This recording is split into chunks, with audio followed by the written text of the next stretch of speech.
Alguns frades de bofete querem argumentar que Padre Cicada é o único grande baluarte contra a reforma da Semana Santa.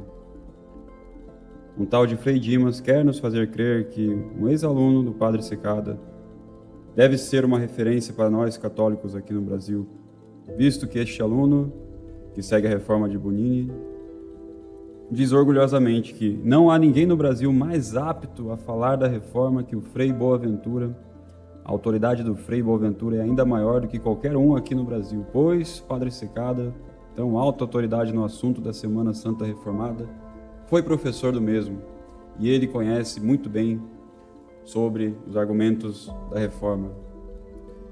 Porém, esqueceu o tal Frei, bem como muitos apologistas da reforma, de um nome que é muito maior que Padre Cicada sobre a questão litúrgica, não querendo desmerecer o saudoso Padre Cicada, que Deus o tenha.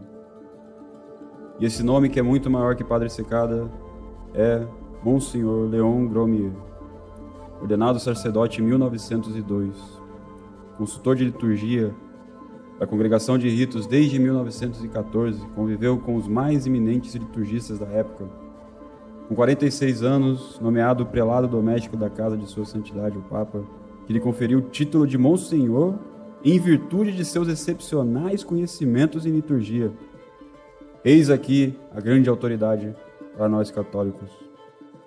E ele é uma de nossas referências, um dos primeiros que publicamente foram contra as mudanças e que nos alertou sobre a terrível reforma litúrgica. E é ele que vocês ignoram. Mas os católicos que amam a verdade jamais vão ignorar as palavras sábias desse perito em liturgia. Agora vislumbraremos um resumo do dia mais importante da Semana Santa, com base em tão grande prelado da Igreja Romana, perito em liturgia, extremamente mais digno e apto ao assunto do que qualquer um de bofete.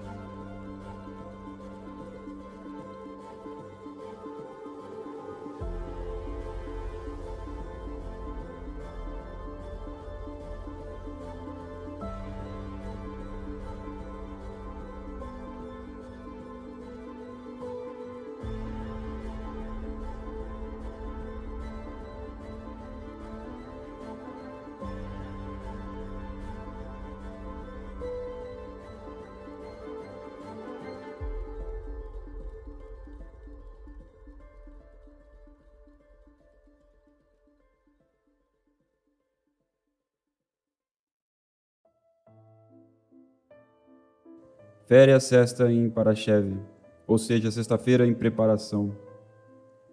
É o nome dado a esse dia de luto universal, onde nos preparamos para o sábado, que é a preparação para a ressurreição. Neste dia, a Igreja não celebra o santo sacrifício da missa, em sinal de luto e para realçar mais a morte de Nosso Senhor na cruz do Calvário. O ofício divino se divide em 3 partes: leituras, orações solenes, a adoração da cruz e a missa dos pré-santificados. Bonini e companhia apagaram da história a antiguíssima noção da missa dos pré-santificados, ou sexta-feira em preparação, visto que não mais havia dupla consagração da hóstia na quinta-feira santa. A comissão de liturgistas desprezou o conceito da missa dos pré-santificados e decidiu reformar o nome junto com o próprio rito. Eles diziam: precisamos aparar as extravagâncias medievais, banais da chamada missa do pré-santificado, as linhas severas e originais de um grande serviço de comunhão. Fecha aspas. As mudanças dos tempos durante a liturgia, em desarmonia com os costumes populares, acabou por criar notáveis problemas pastorais e litúrgicos.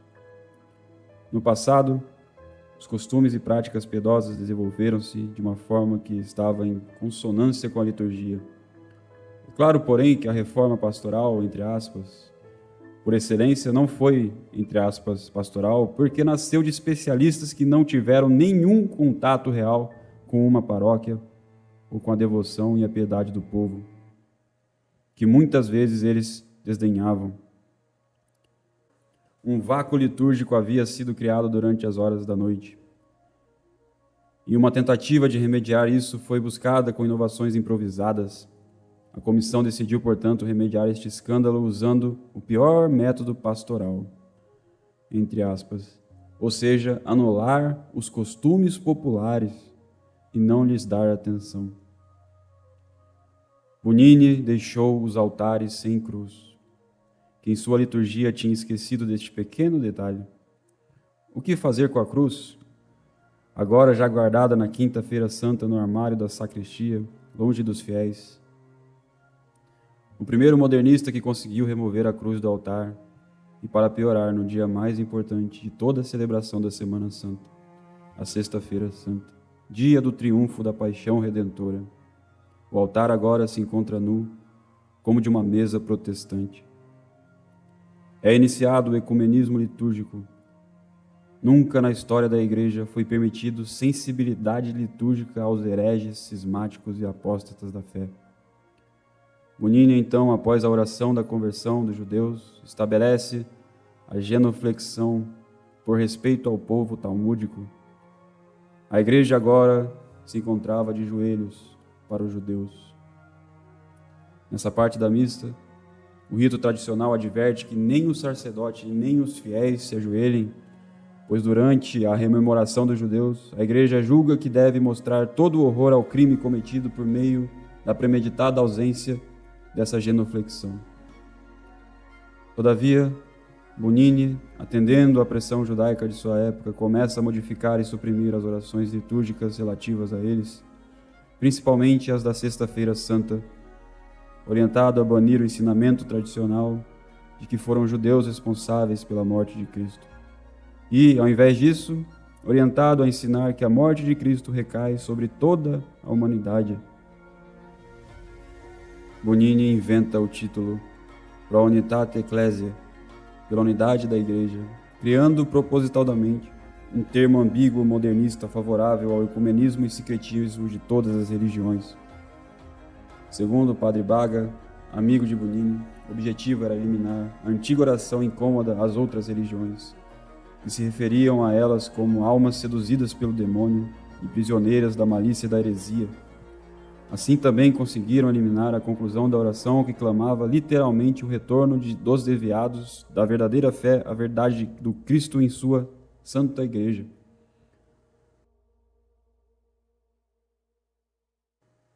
Bonini substitui a procissão do Santíssimo Sacramento da Hóstia, consagrada na quinta, e inventa a procissão da cruz, algo que não tem nenhum sentido teológico, algo inexplicável em termos litúrgicos. Não há mais o desvelamento da cruz, a adoração ao Santíssimo Sacramento, com o canto Venite e adoremos, nem a adoração silenciosa previa a genuflexão e o ato de beijar Nosso Senhor crucificado. Monsenhor Gromier diz: eles realmente acreditaram que o canto prejudicava a adoração e a atenção e o recolhimento. Séculos e séculos, a Igreja ardentemente desejou adorar, além da cruz, o corpo de Cristo morto estendido sobre a cruz velada. E essa tradição remonta desde o século IV. Bonini introduz o Pater Noster, recitado não mais somente pelo sacerdote, agora pelos fiéis. Algo mais missa novus ordo que isso não existe. Segundo o memorando da Congregação de Ritos, entre aspas, os fiéis do povo de Deus devem tornar-se verdadeiros atores da celebração, fecha aspas. Assim, a Semana Reformada vai contra o Concílio de Trento, que diz que essa palavra deve ser reservada ao sacerdote durante a missa, pois é ele o mediador entre Deus e os homens. Bonini também estabelece que os fiéis comunguem nesse dia. As rúbricas e a disciplina estabelecem que nesse dia tão triste, somente o celebrante consuma a Santa Hóstia, já que se assumia ele o lugar de Cristo. Uma única e solitária comunhão era realizada na Sexta-feira Santa, sem a comunhão dos fiéis. Essa era uma prática antiguíssima. E nesse dia a igreja convida os fiéis a uma adoração silenciosa e uma admiração agradecida, porque sendo nós inimigos, fomos reconciliados com Deus pela morte de seu Filho. Comenta e lamenta Monsenhor Gromier, entre aspas, com a eliminação da missa dos pré-santificados, vemos o enorme tamanho dos poderes despóticos e vastos desses reformadores, cujo abuso não é menor. Até o presente, após o canto da paixão na Sexta-feira Santa, a liturgia dava lugar a um sermão sobre a paixão. Sua piedade era o Cristo morto na cruz. Agora não se tratava mais disso. Não mais se falava a respeito disso. Com uma obstinação digna de grande propósito, eles suprimiram os elementos fundamentalmente romanos, adotaram elementos novos e estranhos, retomaram elementos romanos inferiores e obsoletos, enfim, excluíram tudo aquilo que se possa, seja de perto ou seja de longe, remontar a uma missa. Fecha aspas.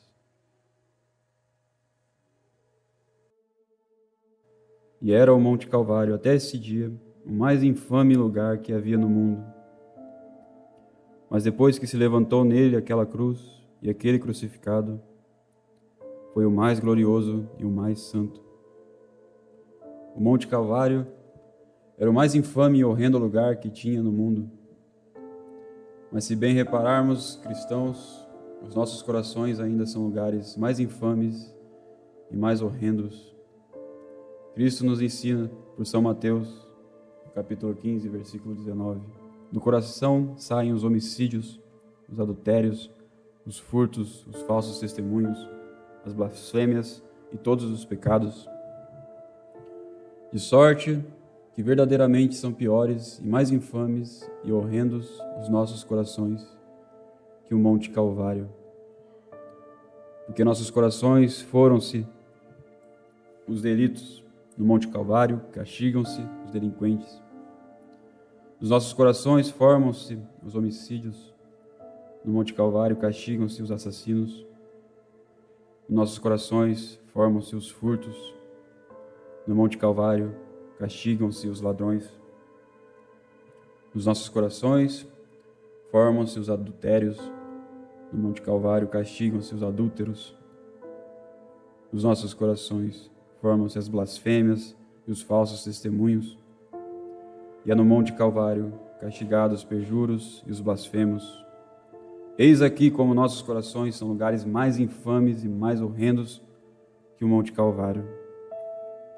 Mas assim como Cristo crucificado transformou o Calvário de monte infame e abominável em monte venerável e santo, assim os nossos corações, de lugares de abominação e torpeza, se transformarão nessa Sexta-feira Santa em lugares de pureza e de santidade, se nós pusermos e fixarmos bem os nossos corações, o Cristo crucificado. Um coração contrito e arrependido é onde se pôs a cruz de Cristo. É o que Deus nos pede. Filho, prebe mihi cortum. Filho, dá-me seu coração. E quem nesse dia vai resistir a Deus e negar-lhe o coração?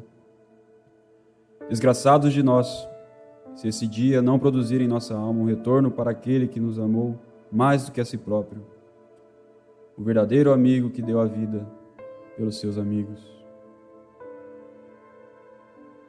Até quando vamos menosprezar Bonini e os reformadores da Semana Santa?